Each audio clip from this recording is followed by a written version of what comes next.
I am a Japanese. 今回のテーマは一見すると簡単そうには見えるかもしれませんが、実は間違えてしまう人がたくさんいます。特にですね、居酒屋で会うおじさんたちがよく使う表現ですね。なぜかわかりませんが、なんていうのかな、日本人であることを私みたいな人間にわざわざ教えたがるんですよね。不思議です。I am a Japanese. You're a Japanese. That's great. Thanks for letting me know. こういうやりとりで英会話が崩れてしまうパターンが多いんですよ。なんとなく結局日本語になってしまいますね。それで私はスコットランド人ですというと大体困った顔、されてしまいますね。スコットランド人ですか？ああ、そうですか。というリアクションに、なりますね。まあ、しょうがなく、最終的にイギリス人ですと言い直すんですが、そうすると、ようやく納得したような反応になります。でも実はスコットランド人だよと、本当は言いたいんですけどね。うまくいかないね。そういう時は。So this might seem like a very simple topic, but I think you'll find there's much more to it than meets the eye. We'll take a look at the problem, the reason, the solution, and of course some example sentences. Shall we get the show on the road? First, let's look at the problem. I am a Japanese.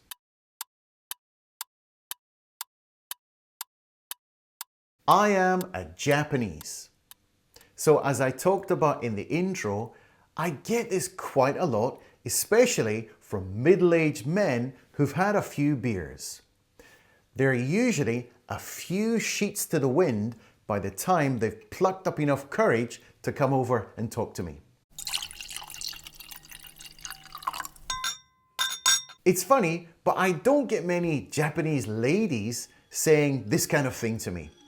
I guess it's just kind of a guy thing. Hello there. Hi, how are you? I'm very well, thanks. So, do you live near here? Yes, I've lived here all my life. That's nice. It's a lovely area. I'm a Japanese. Sorry, I am a Japanese. You're a Japanese. Yes, I'm a Japanese. A Japanese what? Like a Japanese actor, a Japanese teacher. I'm a businessman. And I am a Japanese. Yes, but a Japanese what?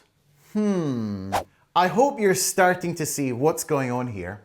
By just using the word a Japanese, it can be really confusing for native English speakers. Now, I fully realize that this may not seem like such a big deal, but actually it is. It really hampers communication and is a classic mistake made by false beginners all the time. So what's the reason why? Let's find out.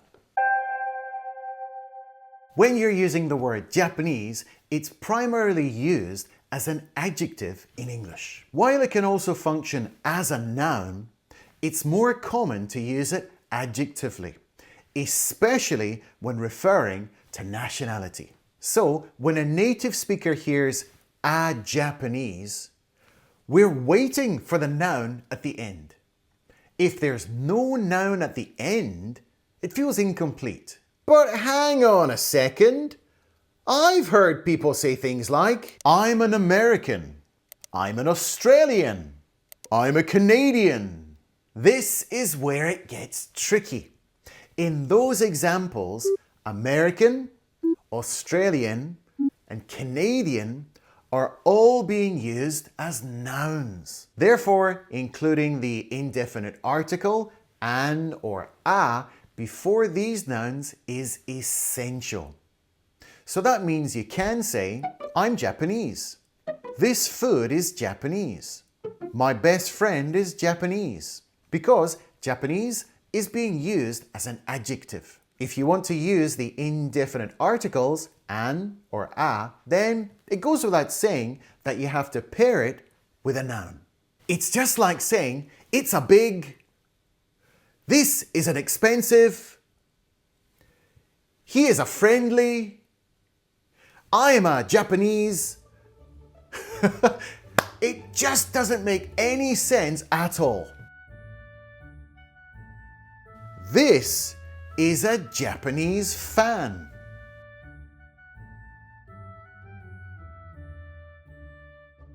I have a Japanese car.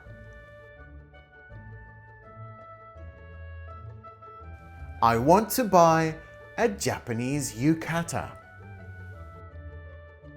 And in case you're wondering, Scottish is used in the same way. I'm Scottish. I'm a Scottish person. Seeing as we're talking about countries and nationalities like this, I'd like to take a closer look at some of the more difficult ones to say. There are so many countries in the world, and most of them are pronounced similarly in Japanese, but not all of them. How about Canada? Canadian. Canadian. Not Canadian. Canadian. I love Canadian bacon. The next one is Mexico. Mexican. Mexican. Mexicans celebrate the Day of the Dead. And then there's Greece.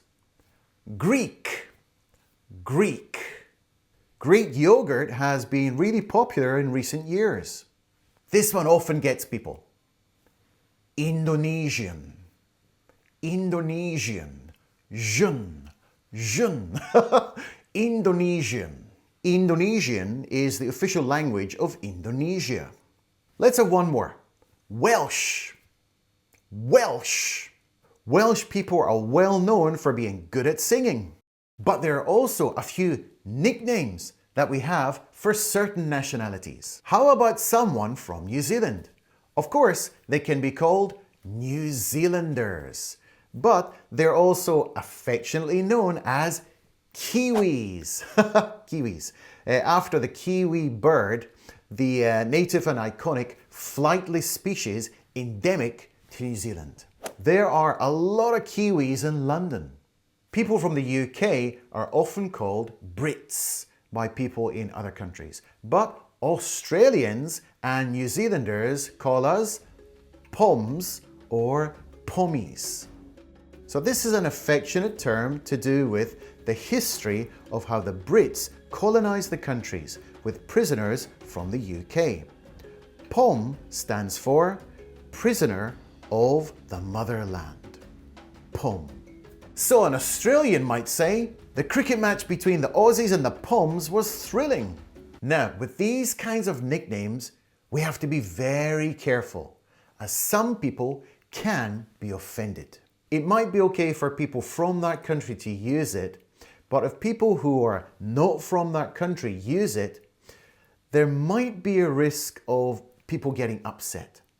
So my advice to you is just be careful. Here's a list of common nicknames, but just check before you use them. Kiwis and Aussies are usually fine to use.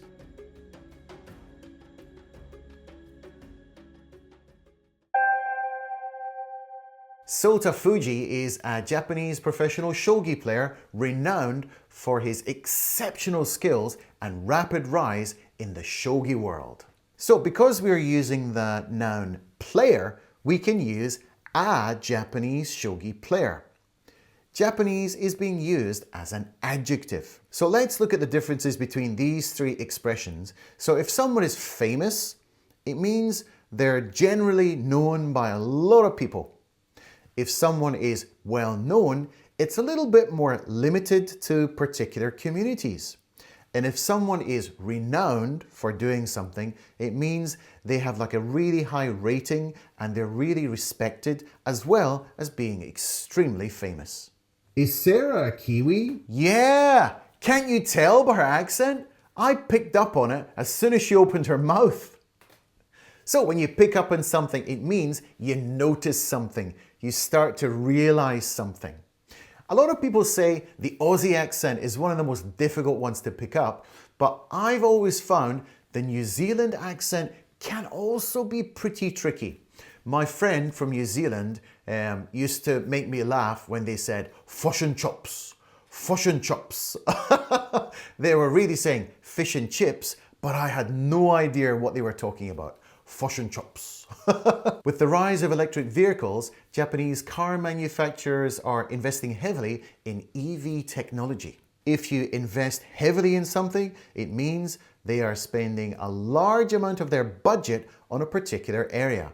In this case, investing heavily in EV technology. Substituting sour cream with Greek yogurt adds a high-protein twist to your favorite dishes. I've often felt that a lot of my students are confused with both the country name Greece and the nationality Greek. So you can have Greek food, a holiday in Greece, or the famous expression, it's all Greek to me. What country or nationality do you find it difficult to say? So in Japan, there are so many difficult place names, which for two reasons, I can't remember how to say them and I can't pronounce them properly. Two of them in Tokyo especially are these, Takadanobaba and Ikebukuro. Those are real tongue twisters.